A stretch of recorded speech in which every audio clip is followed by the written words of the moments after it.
Welcome to बायोफ्लो। पहले हम बात करेंगे एनिमल सेल की, उसके बाद रेप्लिकेशन की तरफ प्रोसीड करेंगे। एक टिपिकल यूकैरियोटिक सेल के अंदर सेल वॉल एब्सेंट होती है और ट्रू मेम्ब्रेन बाउंड ऑर्गेनल्स पाई जाती हैं। This is the characteristic of a eukaryotic cell. तो अब हम एक एक करके सारी ऑर्गेनल्स को समझ लेते हैं। सो फर्स्ट ऑर्गेनल आती है हमारा न्यूक्लियस।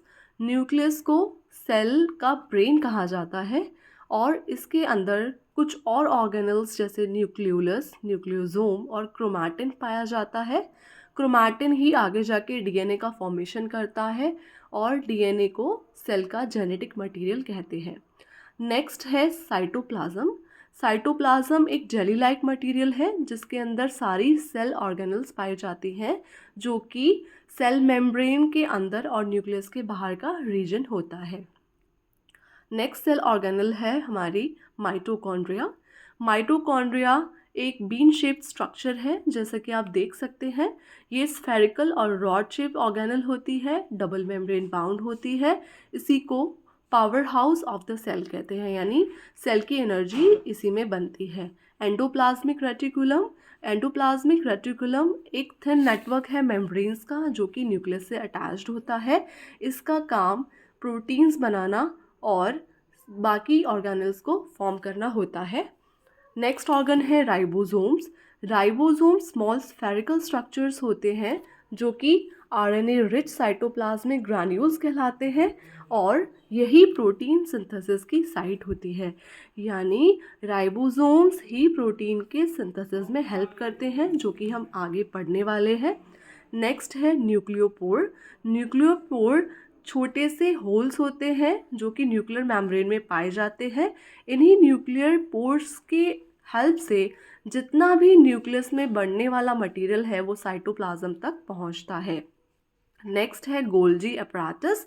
गोल्जी एक flat smooth layered sac like structure है जो कि न्यूक्लियस के आसपास ही लोकेटेड होता है। ये स्टोरिंग, पैकेजिंग और ट्रांसपोर्टिंग में हेल्प करता है।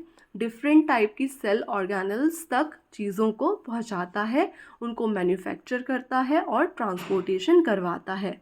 नेक्स्ट है lysosome.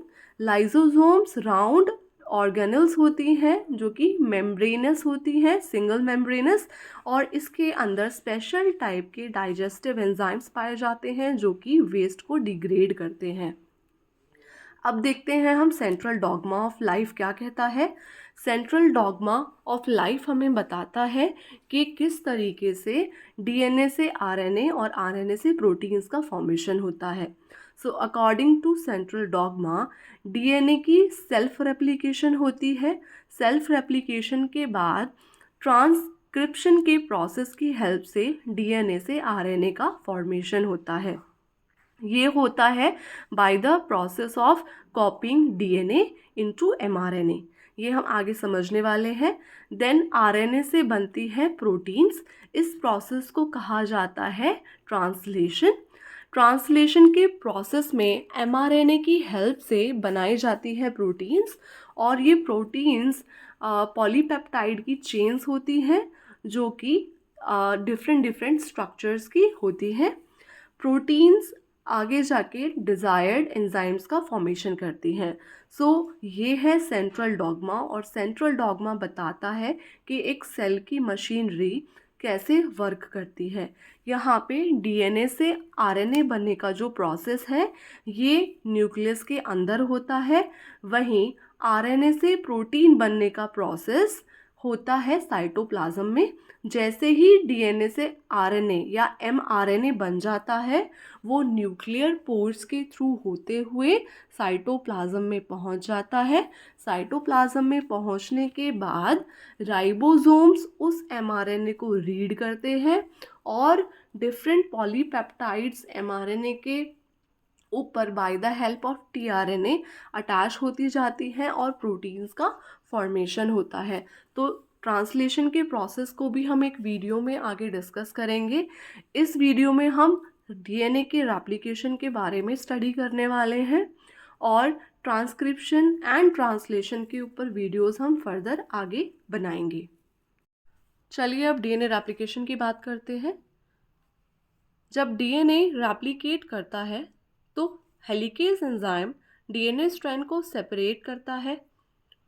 Single stranded DNA binding proteins अलग हो चुके डीएनए स्ट्रैंड को स्टेबलाइज करती हैं ताकि डीएनए पॉलीमरेज 3 बाइंड होकर डीएनए की रेप्लिकेशन कर सके।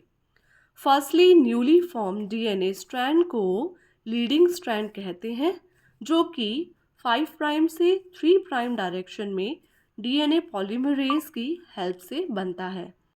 एक स्लाइडिंग क्लैंप डीएनए के चारों तरफ रिंग बना लेता है, जो कि डीएनए स्ट्रैंड और पॉलीमरेज एंजाइम को साथ बांधे रखता है ताकि हजारों डीएनए न्यूक्लियोटाइड्स बिना रुके सिंथेसाइज हो सकें। रेप्लिकेशन फॉर्क मशीनरी में हेलिकेज और आरएनए प्राइमेज एंजाइम आते हैं। आरएनए प्राइमेज एक डीएनए स्ट्रैंड पर शॉर्ट आरएनए सेगमेंट्स बनाता है, जिन्हें आरएनए प्राइमर कहते हैं। आरएनए प्राइमर की हेल्प से ही डीएनए पॉलीमरेज डीएनए स्ट्रैंड के ऊपर सिंथेसिस स्टार्ट कर पाता है। डीएनए पॉलीमरेज प्राइमर्स की हेल्प से ही शॉर्ट डीएनए फ्रैगमेंट्स सिंथेसाइज करता है, जिन्हें ओकाजाकी फ्रैगमेंट्स कहते हैं। ये short segments collectively lagging strand का फॉर्मेशन करते हैं। एक स्ट्रक्चर जिसे क्लैंप लोडिंग प्रोटीन कहते हैं, ये डीएनए पॉलीमरेज एंजाइम के साथ दोनों पैरेंटल स्ट्रैंड से जुड़ी होती है। क्लैंप लोडिंग प्रोटीन हेलिकेज से भी जुड़ी होती है। क्लैंप लोडिंग प्रोटीन्स के थ्रू बनाया गया ये एसोसिएशन दोनों पैरेंटल स्ट्रैंड्स पर लगातार होने वाले डीएनए सिंथेसिस को बनाए रखता है। दोनों डीएनए स्ट्रैंड्स एक दूसरे के एंटी पैरेलल होते हैं, यानी ओपोजिट डायरेक्शन में रन करते हैं। इसी वजह से लीडिंग स्ट्रैंड तो कॉन्टिन्यूसली 5 प्राइम से 3 प्राइम डायरेक्शन में सिंथेसिस हो जाता है, लेकिन लैगिंग स्ट्रैंड वाले पैरेंटल स्ट्रैंड को 5 प्राइम से 3 प्राइम डायरेक्शन में सिंथेसिस करने के लिए फोल्ड होना पड़ता है। तभी रेप्लिकेशन फॉर्क एक डायरेक्शन में मूव कर पाता है। आरएनए प्राइमर्स को यूज़ करके डीएनए पॉलीमरेज ओकाजाकी फ्रैगमेंट्स को 5 प्राइम से 3 प्राइम डायरेक्शन में तब तक बनाता है जब तक वो पहले वाले ओकाजाकी फ्रैगमेंट्स तक ना पहुंच जाए। डीएनए पॉलीमरेज तब तक स्ट्रैंड से डिसोसिएट हो जाता है, पर क्लैंप लोडिंग प्रोटीन से अटैच रहता है। फिर क्लैंप लोडिंग प्रोटीन एक नया क्लैंप लोड करती है और डीएनए पॉलीमरेज फिर एक ओकाजाकी फ्रैगमेंट सिंथेसाइज करता है। ये प्रोसेस लगातार रिपीट होती रहती है। डीएनए पॉलीमरेज 1 आरएनए प्राइमर्स को ओकाजाकी फ्रैगमेंट से अलग करता है। डीएनए लाइगेज आकर ओकाजाकी फ्रैगमेंट्स को आपस में जोड़ देता है। इस तरीके से नए डीएनए स्ट्रैंड्स की सिंथेसिस होती है। इस तरीके से डीएनए की रेप्लिकेशन होती है। न्यूक्लियस के अंदर डीएनए सेल्फ रेप्लिकेट होता है और यहीं डीएनए से एमआरएनए बनता है, जिसे ट्रांसक्रिप्शन कहते हैं। ट्रांसक्रिप्शन के बाद एमआरएनए की स्प्लाइसिंग होके एमआरएनए साइटोप्लाज्म में पहुंच जाता है, जहां एमआरएनए से अमीनो एसिड्स की चेन या फिर प्रोटीन का सिंथेसिस किया जाता है by the help of ribosome. So this was all about DNA replication. I hope आपको डीएनए रेप्लिकेशन अच्छे से समझ आया होगा। प्लीज़ इस वीडियो को लाइक, शेयर और सब्सक्राइब करना ना भूलें। Thank you so much for watching this video.